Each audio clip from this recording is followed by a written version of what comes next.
Let's now shift focus to the United States. Trump's close confidant and conservative activist Charlie Kirk was shot dead. The incident reigniting the debates over radicalization, political polarization, gun violence, among other issues, and once again bringing these core issues to the center of the American political discourse. Kirk was a staunch defender of the Second Amendment, which grants U.S. citizens the right to bear arms. He was shot at a university campus event. Moments before being shot, he was answering a question about gun violence involving transgender people. His last words were, "Counting or not counting gang violence," quote unquote. Counting or not counting gang violence? Great. Do you know how many mass shooters there have been in America over the last 10 years? Counting or not counting gang violence? Great. Emergency responders quickly rushed him to a nearby hospital in an attempt to save his life, but despite the efforts, he succumbed to his injuries. President Trump posted on Truth Social that Kirk had died. He was one of the key faces who helped Trump court youth voters in the 2024 election. In fact, from one university to another, he touched upon issues ranging from immigration, gender debate, and abortion. My great fellow Americans, I am filled with grief and anger at the heinous assassination of Charlie Kirk on a college campus in Utah. Charlie inspired millions, and tonight all who knew him and loved him are united in shock and horror.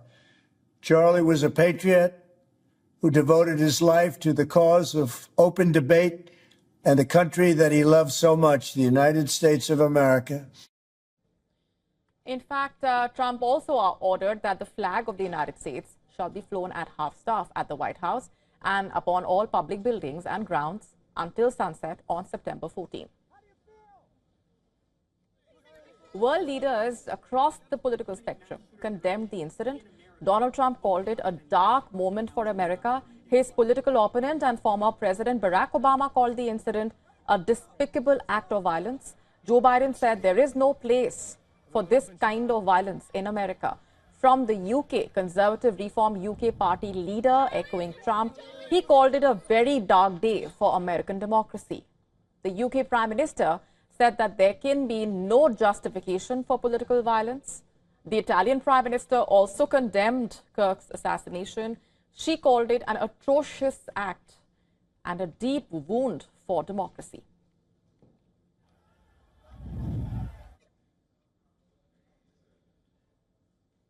America has a long history of political shootings. Several former presidents have faced assassination attempts in public. Some survived, some did not.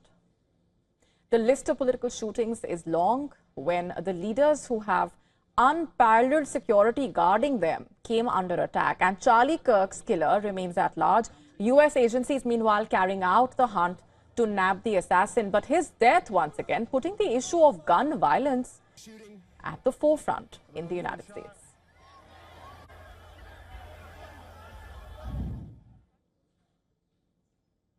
Let's go straight across now to our correspondent Susan Teherani, who's been tracking those developments very closely. Susan, let's just first talk about the fact that this, of course, is an issue that should, many would say, remain in the forefront of U.S. political debates and even otherwise. But once again, this incident bringing the spotlight back on the issue of gun violence. Tell us more about the sentiment on the ground right now.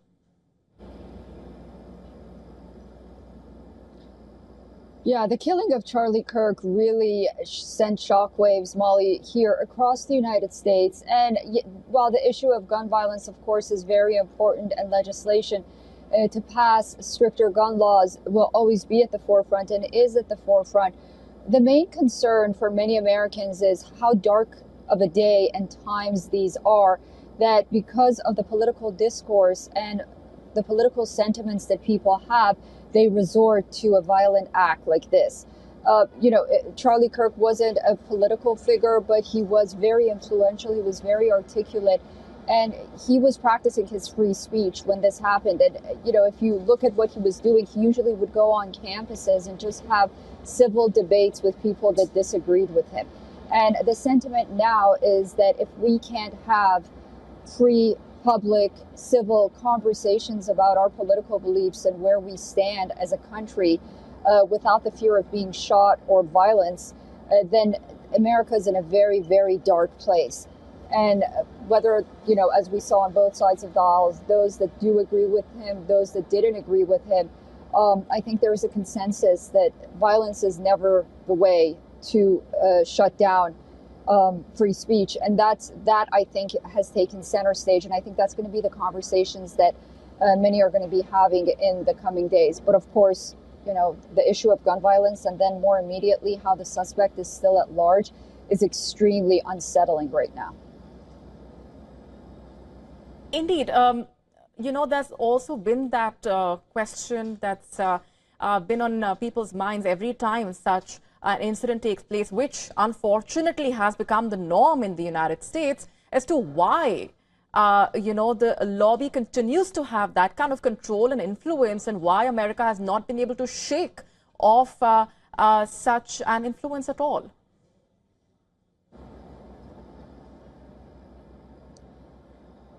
Yeah, that's a valid point, and it really does come down.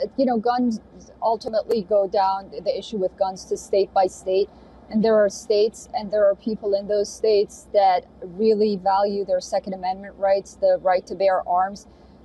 America also has a very dire mental health problem, and these are, these red flag laws that have been put in place. It appears that they're just not working the way that they should, even in states like New York, which have very strict gun laws. And then there is the issue of electability.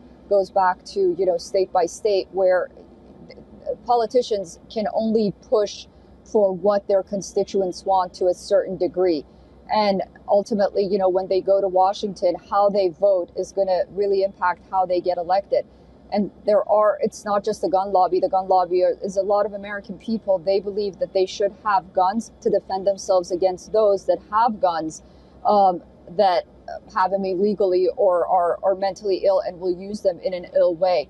So the debate is very widespread. It's just as old as time. And it's hard to imagine that, in Washington, something like this would get resolved. All right, leaving it there for the moment, Susan. Thanks very much.